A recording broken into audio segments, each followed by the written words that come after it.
वो आपके महापुरुषों का संदेश लेके आपके बीच में आए हैं। क्या संदेश? कौन सा संदेश? हमारा समाज जब मंच लगाकर ऐसे कार्यक्रम करता है और कार्यक्रमों में कहता है कि हम 85% मूल निवासी हैं, हमारी संख्या इस देश में सबसे ज्यादा है, हम अपने महापुरुषों को मानते हैं, और जब ऐसे कार्यक्रम खत्म हो जाते हैं ये सारी बातें वहीं पर खत्म हो जाती हैं। अगर आप 85% हो तो आपके ऊपर राज कोई दूसरा कैसे कर रहा है? ये अंबेडकर, आप सोशल मीडिया के माध्यम से देख रहे होंगे, संसद में जो बाबा साहब का अपमान हुआ अंबेडकर अंबेडकर अंबेडकर के नाम पर। अंबेडकर एक ब्रांड है, महज एक नाम नहीं है, और इस ब्रांड को दिखावा करके, क्योंकि आप लोगों ने सुना होगा ना कि जो दिखता है वही बिकता है, इस ब्रांड का दिखावा करके बहरूपीय आपके ऊपर राज कर रहे हैं और आपके घर का ब्रांड है, आप लोग केवल बैठकर तमाशा देखते हैं। ये सोचने का विषय है। जब तक आप लोग नहीं सोचेंगे, जब तक आप लोग पाखंड से दूर नहीं रहेंगे। बाबा साहब डॉक्टर भीमराव अम्बेडकर ने कहा था, अधिकार मांगने से नहीं छीनने से मिलते हैं, और अधिकार आप तब छीनेंगे जब आपको अपने अधिकार पता होंगे। अगर आपको अपने अधिकार पता ही नहीं तो कौन से अधिकार छीन लेंगे, किससे छीन लेंगे? अधिकार पता होने के लिए जो वर्तमान समय चल रहा है, जो दौर चल रहा है, इस दौर में अगर जीना है तो लड़ना पड़ेगा, और लड़ना लाठी डंडे से नहीं, तलवार गोलियों से नहीं, लड़ाई वैचारिक लड़ाई है, लड़ाई है भुखमरी से, लड़ाई है अशिक्षा से, लड़ाई है बेरोजगारी से, लड़ाई है मनुवाद से, लड़ाई है संपत्तियों से। तो इस दौर में अगर जीना है तो लड़ना पड़ेगा, और लड़ना है तो पढ़ना पड़ेगा। बिना पढ़े आप कोई लड़ाई जीत नहीं सकते। आप सभी लोग अगर बाबा साहब को मानते हैं, अगर बाबा साहब को मानने वाले लोग हैं आप, तो सबसे पहले आप अपने घर में एक संविधान की किताब रखें, और उस संविधान की किताब का कम से कम एक पन्ना रोज पढ़ें और अपने बच्चों को पढ़ाएं, जिसके नाम पर आप लोग की उसके दिए हुए अधिकार आपको पता हो कि आर्टिकल 15 क्या कहता है, कि आपसे जात पात के नाम पर, ऊंच नीच के नाम पर, काला गोरा के नाम पर, अमीर गरीब के नाम पर कोई भेदभाव नहीं कर सकता।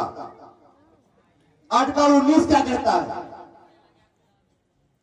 कौन कौन से अधिकार आपको मिले हैं? जब तक आप पढ़ेंगे नहीं, ऐसे कार्यक्रम करने का कोई मतलब नहीं निकलता। 5 दिन में आप लोग अपने खून पसीने की कमाई इस कार्यक्रम में लगाएंगे और गला फाड़ फाड़ कर गुरु जी बताएंगे, और आप लोग सुनकर सुबह फिर वही अपने काम में मस्त हो जाएंगे। तो अगर यही करना है तो ऐसे कार्यक्रम का कोई मतलब नहीं निकलता दोस्तों। भीम आर्मी भारत एकता मिशन गांव गांव में जाकर आप लोगों को इसीलिए समझाती है, जब आपके ऊपर, हमारे समाज के ऊपर अत्याचार होता है, तब लोगों को याद आता है कि बाबा साहब ने क्या किया, तब याद आता है कि बाबा साहब के संविधान से हमको न्याय मिलेगा, और उसके बाद फिर वही मंदिर मस्जिद में लग जाते हैं। एक छोटी सी कहानी आपको बताकर अपना स्थान लूंगा। सभी लोगों ने संत कबीर को जाना होगा, जानते हैं, पढ़ा होगा।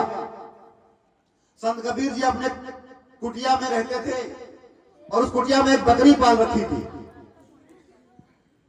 और संत कबीर जी जब गांव में जाते थे लोगों को शिक्षा देने के लिए, समझाने के लिए, बताने के लिए, तो बकरी उनकी कुटिया से निकलकर पड़ोस के मंदिर में जाती और मंदिर में गंदगी कर देती। उस मंदिर का पुजारी उस बकरी से तंग आकर कबीर जी के पास आता है और कहता है, कबीर जी अपनी बकरी को बांध लीजिए, समझा दीजिए, ये हमारे मंदिर में आया करे, मंदिर को गंदा कर देती है, मंदिर हमारा अपवित्र हो जाता है। तो कबीर जी ने जो बात कही, जो उत्तर दिया, उस उत्तर को आप लोग ध्यान से सुने। कबीर जी ने कहा, यह बकरी अज्ञान है, इसको शिक्षा नहीं मिली, इसको ये समझ नहीं है कि हमारा भला मंदिर में जाने से नहीं होगा। हमको देखिए, हमको ज्ञान प्राप्त है, हमने पढ़ाई की है, हमको शिक्षा मिली है, हमको पता है कि मंदिर में जाने से हमारा भला नहीं होगा, हमारा भला स्कूल में जाने से होगा। अब यह बात आप लोगों को तय करना है कि आपका भला मंदिर में जाने से होगा या स्कूल में जाने से होगा। आप लोगों को यह तय करना है कि आप इंसान हैं या जानवर हैं। जानवर को समझ नहीं है, वो किसी भी मंदिर में जाएगा।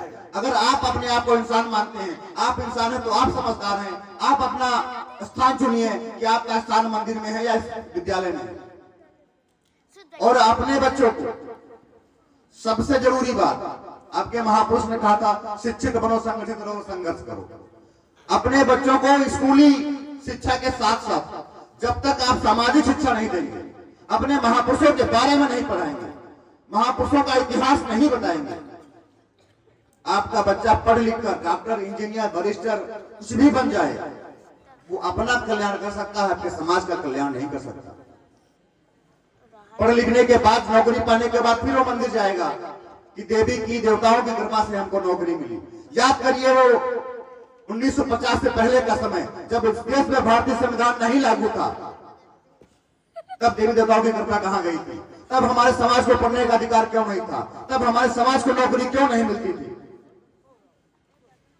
तो जब तक आप लोग अपने बच्चों को सामाजिक ज्ञान नहीं देंगे, अगर आपके बच्चों को नहीं पता होगा कि इस महापुरुष ने अपने 4-4 बच्चे कुर्बान कर दिए, तब जाकर आपको यहां पर बैठने का अधिकार मिला।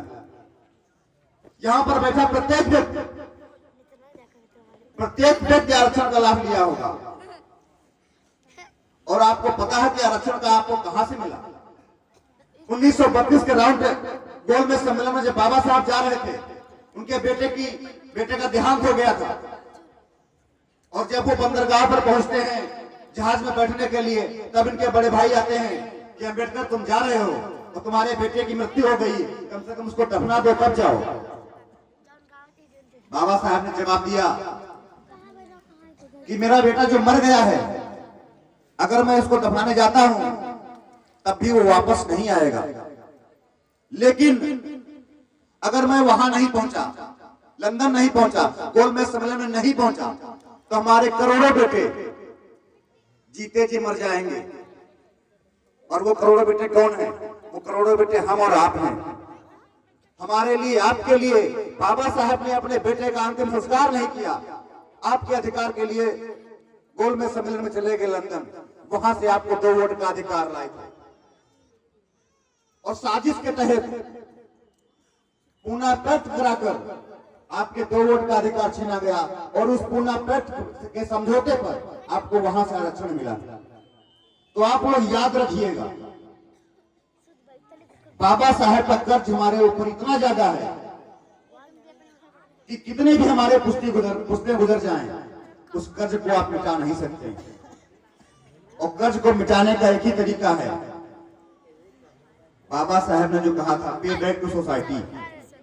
अपने कमाई का 10वां हिस्सा, अगर आप पैसा नहीं कमाते हैं तो अपने समय का 10वां हिस्सा, 10 घंटे आप अपने लिए काम करते हैं तो 1 घंटे आप समाज के लिए काम करें, तब जाके बाबा साहब के कर्ज से आप मुक्त हो सकते हैं। तब जाके आपको इस कार्यक्रम का सार्थक अर्थ निकाल सकते हैं, सार्थक अर्थ निकल सकता है। तब जाके आपके महापुरुषों का सपना पूरा हो सकता है। आपके महापुरुषों ने सपना देखा था कि बहुजन समाज इस देश का प्राण बनेगा, और यह है बहुजन समाज 85% होने के बावजूद आज अयोग्य लोग आपके ऊपर शासन कर रहे हैं। और वो क्यों कर रहे हैं? हमारे समाज में इतनी प्रतिभा होने के बावजूद भी अयोग्य लोग हमारे ऊपर शासन क्यों कर रहे हैं? क्योंकि हमारा भाई कहता है ना कि हमको राजनीति में नहीं पढ़ना है, हमको राजनीति से कोई मतलब नहीं।